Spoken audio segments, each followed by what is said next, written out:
시편 40편 1절부터 5절의 말씀을 가지고 우리의 부르짖음을 들으시는 하나님이라는 제목으로 은혜를 나누고자 합니다. 여러분 시편 40편에 관한 찬양 아시죠?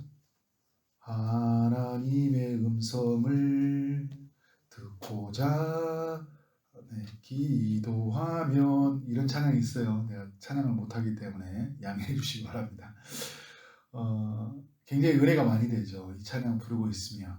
특별히 우리가 하나님의 기도의 응답을 바라고 또 우리의 삶 속에서 깊은 웅덩이와 수렁 속에 있을 때 하나님의 그 구원하심을 바라고 있을 때 이 찬양을 부르면 그렇게 은혜가 많이 되는 것 같아요. 이 전체를 보면 다윗이 깊은 웅덩이와 수렁에 빠져 있고 또 자신을 죽이려는 자들 사이에 있고, 또 이런 사람들은 온갖 조롱하는 소리를 하고요. 그리고 가난과 궁핍에 처해 있다는 것을 우리가 알 수 있습니다.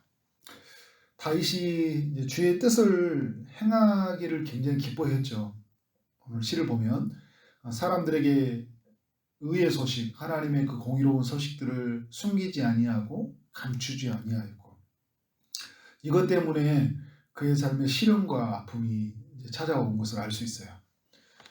그래서 이제 다윗이 한 일은 뭐냐면 하나님께 부르짖는 거였죠. 그래서 2절에서도 이 웅덩이와 수렁에서 빠져나올 수 있도록 하나님이 도와주시도록 기도했고, 그래서 다시 걸을 수 있도록 기도했고, 11절에서 하나님의 긍휼을 자신에게 거두지 말고 또 주의 인자와 진리로 자신을 항상 보호해 달라고 기도를 했어요.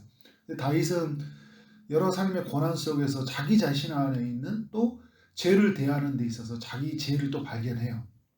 그래서 뭐라고 하냐면 또 하나님께 은혜를 베풀어 주셔서 자신을 구원해 주시도록 속히 와서 도와주시도록 13절에 이렇게 기도를 하고 있는데, 저는 이제 1절부터 5절의 말씀을 가지고 하나님이 이 다윗 가운데 어떻게 응답해 주시는지를 한번 나누려고 해요.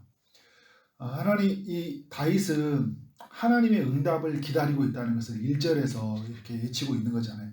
내가 여호와를 기다리고 기다렸더니, 굉장히 간절히 기다렸던 것 같아요. 기다리고 기다렸더니 하나님이 어떻게 일하셨어요?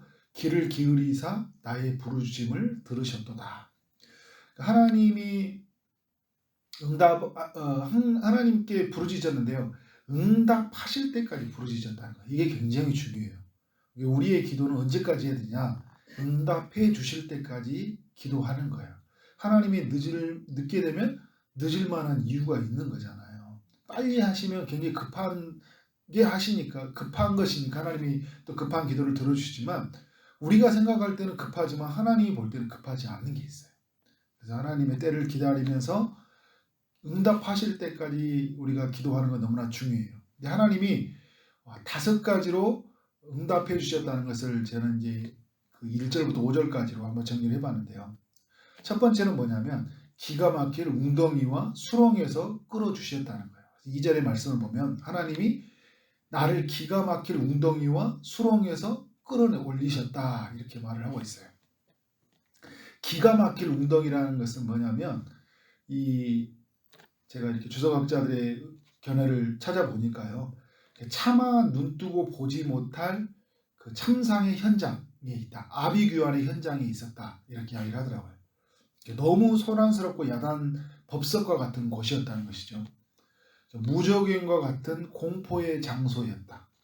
그리고 어떤 그 공포가 그렇게 가득한 이런 곳에서 다윗이 있었는데, 하나님이 어떻게 했다는 거예요? 이곳에서 끌어올려 주셨다는 거예요. 다윗의 이렇게 시를 보면 굉장히 이렇게 뭔가 빠져 있다, 갇혀 있다, 이런 표현을 좀 쓰거든요. 근데 하나님이 그를 빼내 주셨다, 건져 주셨다, 끌어올려 주셨다, 이제 예치고 이렇게 고백을 하고 있습니다. 하나님이 끌어올려 주신 거예요. 아무도 그에게 손을 내밀 수도 없었고, 아무도 그를 손을 내민다고 해도 끌어올릴 수 없었는데, 하나님이 응답해 주셔서 하나님의 손으로 끌어올려 주셨다는 것을 이렇게 고백하고 있습니다. 두 번째 응답은요, 다윗의 발걸음을 견고하게 하셨다는 거예요. 2절에 보면 내 발을 반석 위에 두셨다는 거예요. 반석 위에 두셨다는 거 볼까요? 다시는 그 깊은 웅덩이와 수렁에 빠지지 않게 하셨다는 거잖아요. 빠져나오면 뭐예요? 다시 빠져버리는 거예요. 우리 인생이 블랙홀처럼 빠져나온 것 같지만 다시 그 소용돌이 속에 들어가 버리는데 하나님은 어떻게 한다는 거예요? 거기에서 반석 위에 발을 내딛는 것처럼 그를 견고하게 하셨다는 거예요. 하나님이 안전하고 위험이 없는 곳으로 인도해 가신다는 의미를 가지고 있는 거예요. 그리고 이제 세 번째 응답은 뭐냐면 다윗으로 하여금 새 노래를 부르게 하셨다는 거예요. 3절에 보니까 새 노래 곧 우리 하나님께 올린 찬송을 내 입에 두셨으니 많은 사람이 보고 두려워하여 여호와를 의지하리로다. 새 노래라는 게 뭘까요, 여러분? 이전에 부르지 못했던 새로운 고백이 터져 나온 거예요.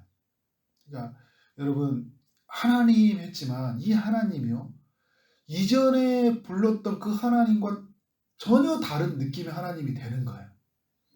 늘상 우리가 외쳤던 나의 아버지라는 이 말이 오늘 나에게는 그 아버지가 정말 새로운 의미로 들려오는 거잖아요. 이게 새 노래거든요. 신약성경에도 보면 에베소 같은 경우에도 우리가 새 노래라는 표현을 써요. 그러니까 주님이 하나님의 영으로 말미암아 우리의 마음을 새롭게 해주실 때 내가 전에 느끼지 못했던 하나님의 그 어떤 영적인 생각들, 하나님 안에 주어진 모든 것들이 다시 새롭게 인식이 되어지는 거예요. 그래서 다윗은 뭐냐면 그 새 노래를 부리고 있는 거예요.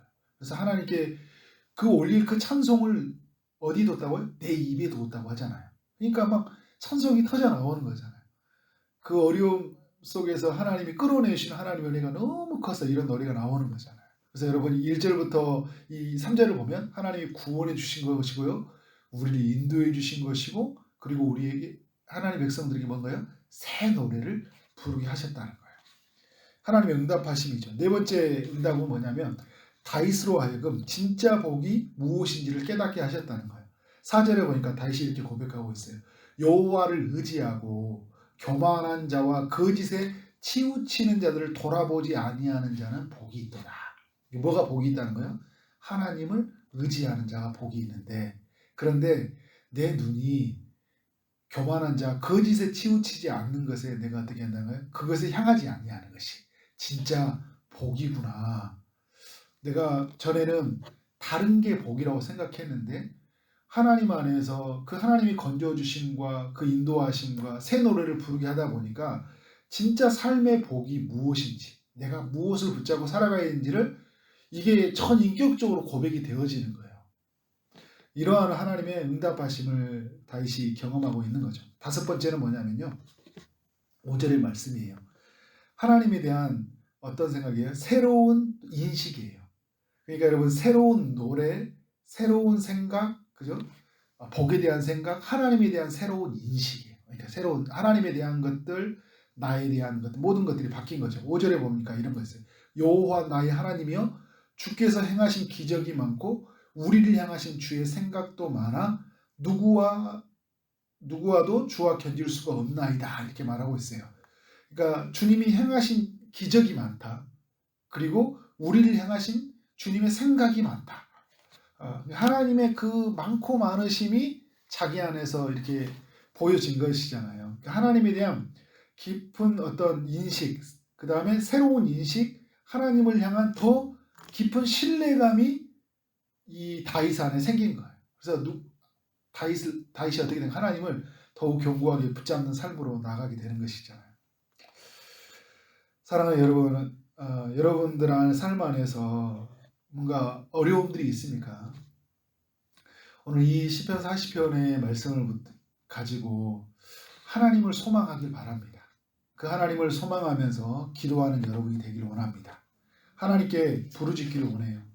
기가 막힐 웅덩이와 그 수렁이 있을 때, 한 걸음도 내딜 수 없을 때, 그 죽음의 공포가 찾아오고 사람들의 비난이 찾아올 때, 그때 그 순간에 하나님께 엎드려서 기도하는 삶이 되기를 원합니다.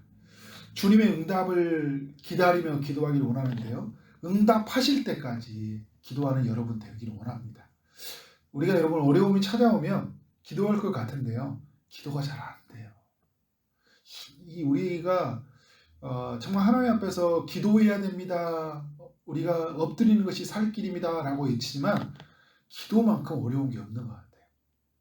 왜냐하면요. 우리 마음에 이 육체는요, 사단은 끊임없이 우리의 눈에 보이는 것을 의지하게 하거든요. 그리고 사람들, 또 돈, 힘, 어떤 가능성, 수치 이런 것에 늘 매달리게 살아서 우리로 하여금 하나님을 저버리도록, 하나님께 부르짖지 못하도록, 다른 것에 붙들려 살아가도록 얼마나 우리를 그 가운데로 우리를 몰아가는지 몰라요. 근데 우리는 오늘 시편의 40편의 말씀의 고백처럼 내가 여호와를 기다리고 기다리겠습니다.